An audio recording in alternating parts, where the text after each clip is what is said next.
Senator Horkan. Thanks, Gerry, and thanks, Leader, for outlining the business for today. Judicial appointments back again, I note, and thank you for that.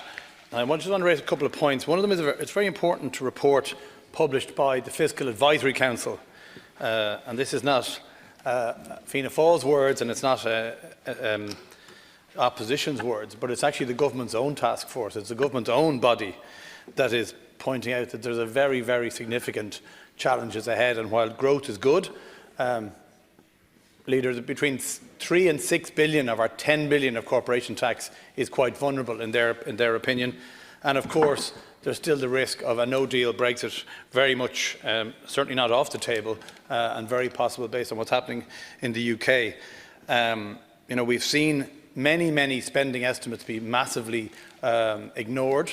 We have an additional 645 million in supplementary funding for the Department of Health last year. Overspending on capital projects like the Children's Hospital and like broadband are happening far too often. And they have pointed out that the government is very vulnerable to slips in corporation tax.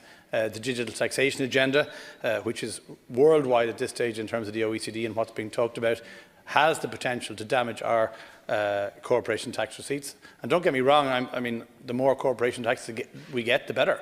It's absolutely very positive that we have so much foreign direct investment in this country. But let's not underestimate its vulnerability and our inability.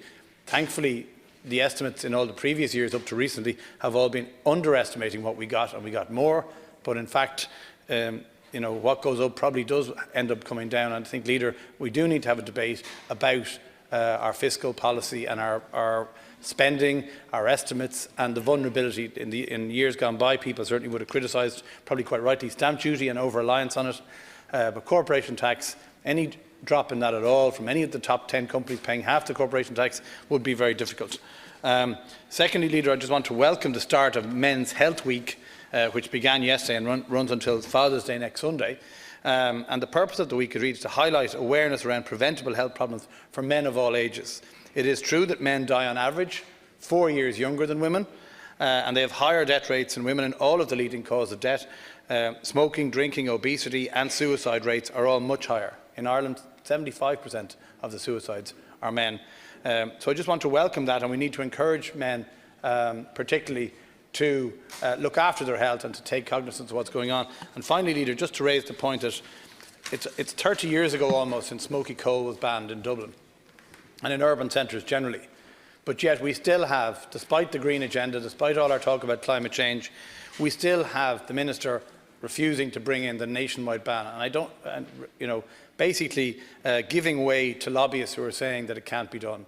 And I think if we are entitled to clean air in cities, equally people in the rest of the country are also entitled to that. And I would ask the Minister to come in to us and tell us why he's not doing this ban, and to bring in a ban on smoky coal right across the country as soon as is possible, because I think everybody deserves to have clean air, not just the cities. Thank you.